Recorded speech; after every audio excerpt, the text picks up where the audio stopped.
नमस्ते. आज मी शाही मोदक बनवते. त्यासाठी मी इथं पाणी तापत ठेवले 2 वाट्या. आता पाण्याला उकळी आली. पण आली. आता आपण हे 1 वाटी पीठ टाकूया. आता हे चांगलं घोटून घेऊया. उकड आपली थंड होते तोपर्यंत आपण सारण करून घेऊया. 1 चमचा मी ह्याच्यात तूप टाकले. आता आपण खोबरं टाकूया.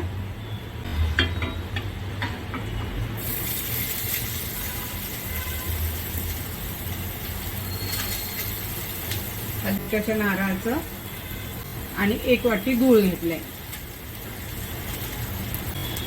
आणि ही दूध पावडर घेतली मी 2 चमचे.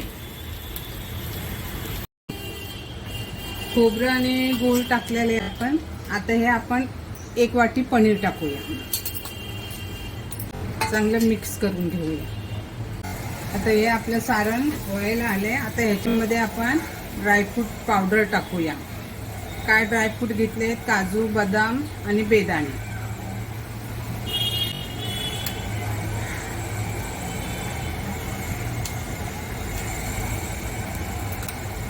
दोन ते 3 चमचे टाकायचे. तुमच्या आवडीप्रमाणे तुम्ही भरपूर सुद्धा टाकू शकता. थोडीशी वेलची पावडर.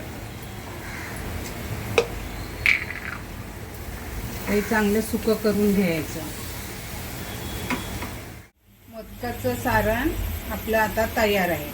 आता आपण गॅस बंद करूया आणि 5 मिनिटं ह्याला थंड करून घेऊया. आता पीठ पण आपलं उकड काढलेली आहे, ते थंड झालेले आहे. आता आपण ह्याला मळून घेऊया. थोडंसं तूप घालूया म्हणजे हाताला चिकटणार नाही आपल्याला उकड.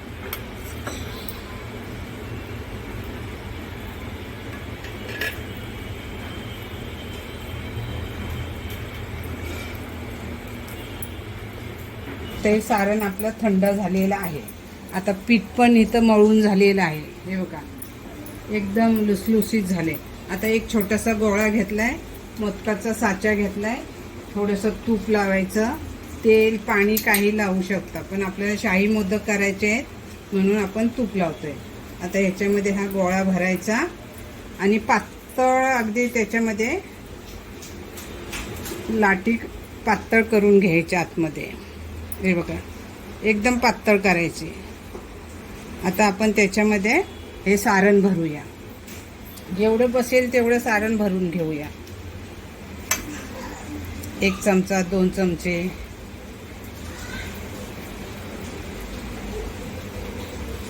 आता हे राहिलेलं पीठ आहे ना, ते असं वरती करून त्याच्यावरती बसवून घेऊया.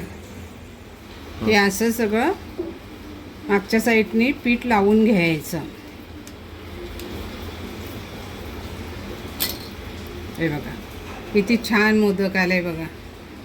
आता हे असेच आपण सगळे आता मोदक बनवून घेऊया. मी एक चाळण घेतले, त्याला तुपाचा हात लावलाय आणि त्याच्यामध्ये असं मोदक ठेवून द्या. आता चाळणीमध्ये तुम्ही कपडा टाकला तरी सुद्धा चालू शकतं, केळीचं पान टाकलं तरी सुद्धा चालू शकतं, पण मी नुसतेच असंच केले. पाण्याला उकळी पण आलेली आहे आणि हे मोदक झालेले. एक छोटीशी करंजी केलेली आहे. मागचा भाग व्यवस्थित बंद करायचा, नाहीतर मोदक फुटू शकतात.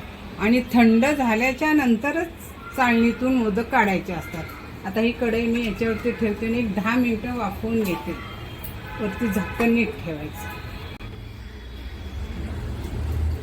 आता हे आपले मोदक तयार आहे.